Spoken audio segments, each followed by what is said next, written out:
Hello everyone, and welcome to a fresh and new week. I hope you enjoyed the week that we just had and you're excited for the week ahead. I do definitely have some inspirations from Spirit that came before I turned the camera on, so I will share those. And as you know, I use Rebecca Campbell's cards, Work Your Light, to kind of deepen the messages that are coming to me intuitively. I've always done it like this. Again, I set the intention to deliver messages that will be specific for the people who are drawn to listen to this forecast.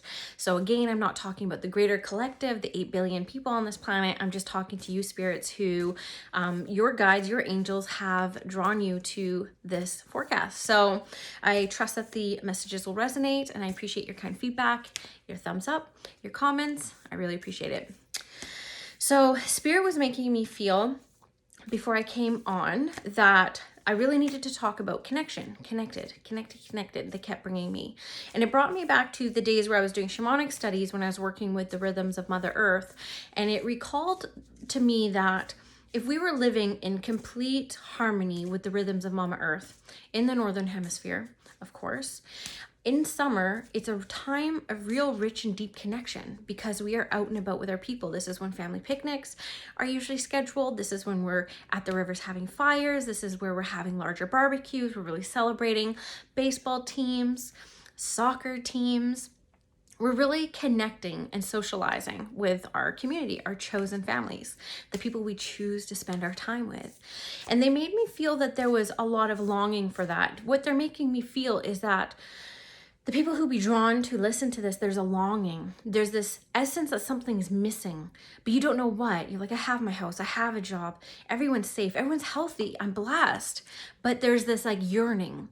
And they make me feel that this yearning that everybody's experiencing is actually the shift we had from 2020 to 2019 around connection. We're not connecting like we used to. And that's out of our hands right now. And so Spirit just kind of like recognizes this longing, and they just want you to know that you are not alone.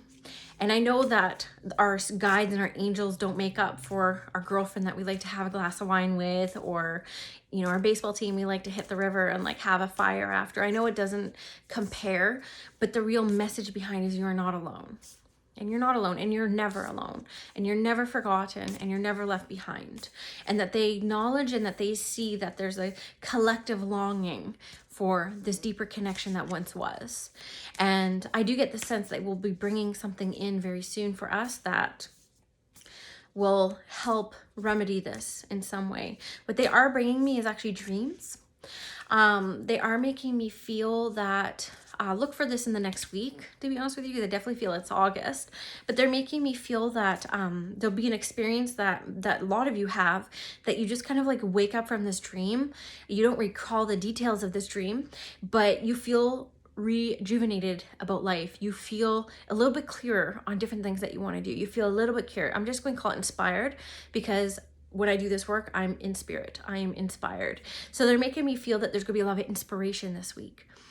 But what's going to happen is there's a camp that is going to take action on that inspiration. And then there's another camp that's going to feed their belief systems that have held them back. Almost like argue for their belief systems, that they can't do it, or it's not the time, or XYZ.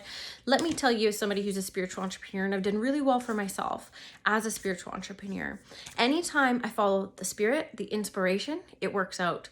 Anytime I let logic get in the way and I delay and I try to perfect before I do anything, it doesn't work out. And so Spirit's really saying here, when you wake up with that inspiration and you have that idea and you feel excited about life again, don't let your limiting beliefs get in the way again. Follow that inspiration. If anyone's read the book Big Magic, my students know I reference this book a lot. She talks about how inspiration will find a new home. If we delay, it will find a new home. It will get its inspiration out, whether you're going to be the vessel or the next soul that they'll go to. So just know I definitely feel like there's a big idea coming up this week that gets you excited.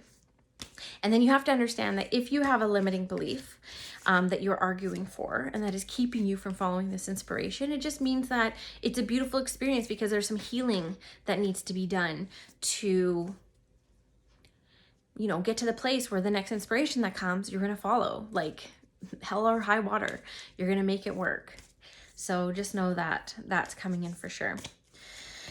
And this makes real good sense. Oh my God, everyone loved the Warrior Woman card from the last forecast. It came up. So this is all just very validating for what we're talking about. Here they talk about the longing, right? This is, I can't say this word, but it's like mintakin. Fuck, I can't say it. Sorry, I swear a lot. This is the longing. This is the belonging. So this totally validates for me as somebody who does readings. This is the longing that I'm talking about, because that's the word. Of course, it's mirrored. You can't read it properly. And then the Warrior Woman card comes up again. And I said something like, you're a sovereign ass bitch. Like, I never remember what I say, but people actually made these pretty Instagram quotes on it. Like, it was so funny. But this is like really, oh, I love this. So this is what this card means. So last week, this is what this meant. This card is really about, if you weren't afraid, what would you do with your life? What would you do? This is like one of the best questions you can ask yourself. If there was no fear, if there was no limiting beliefs, how would you choose to live? What would you end up doing? Would you follow the inspiration without the guarantees that everything's going to work out? So that's what this card really talks about. And then of course, I mean, come on. This is, come on. This is the dream card, right? So this is where I'm talking about awakening happening in your sleep state. This is why I love cards. You see how I like to choose to just channel, and then the cards are really just kind of validating. Yeah, and this is kind of talking about the collection, collective vibration raising. Now, this is a little bit contradictory to what I was talking about last week with the calm before the storm, which is really kind of August. But we need to understand that this time that we've had, you know, to sit in our room and think about what we've done with our lives for the past like 5-6 months, it happens so subtly that our vibrations rise and they lift and our awareness actually opens. It happens so subtly that often we don't realize how far we've come or how far we've evolved until we do that hindsight reflection. So I want you to spend some minutes this week really thinking about who you were in January, February, before all this kind of went down to where we live in the world. I know that I have a lot of viewers from overseas, which this happened much earlier, but in North America, it really kind of came to a head mid-March. So who were you in January, February? How did you think? Were you angry? Are you more accommodating now? I know for me, my reflection is I used to be completely inflexible. If I had a plan in my head, that plan got executed as per my vision. And what COVID did for me, and especially this quarantine being with kids who are 3 and 6, I had to learn to be flexible. And so I look at how much I have evolved just since this whole experience happened around that. And being more flexible is actually a lot more freeing and a lot more fun. So I would encourage you to look at your own reflections this week, as you're completely surrounded by spirit. By the way, this week they are just like so close. It's been a very emotional day. Like, it's even hard to breathe because they have just been so close, and I know that they're close to every single one of us, but they really want you to celebrate yourself and look at how far you have come as part of like your awakening goes, or you know, how kind you are to yourself, or how patient you are for your loved ones, including children. And there's a victory there. They're making me feel like there's a victory there. So I want you to keep digging in that inquiry until you find your victory, and then I want you to celebrate it. So you can celebrate it however you want. Buy yourself a new pair of pants. Like, go out and have a solo lunch at your favorite restaurant that you're always having to like drag your partner to, who doesn't want to go there. My husband hates ethnic food. So it's like I always want to go Japanese and Indian and all by myself. And so that's how I would celebrate with food. But do something that really kind of celebrates how far you have come, because you have come a far way. And that's going to help shift the mindset too. It's going to put you into inspiration mode. So I trust and hope that this forecast resonates with you this week. Try to watch it at the end of the week as well, because in reflection, a lot might make more sense to you. And I really appreciate your feedback. I appreciate your comments. I appreciate your likes, and especially your shares. I can't believe I got 100 YouTube subscribers in 1 month, just because you guys are sharing. So I really appreciate it.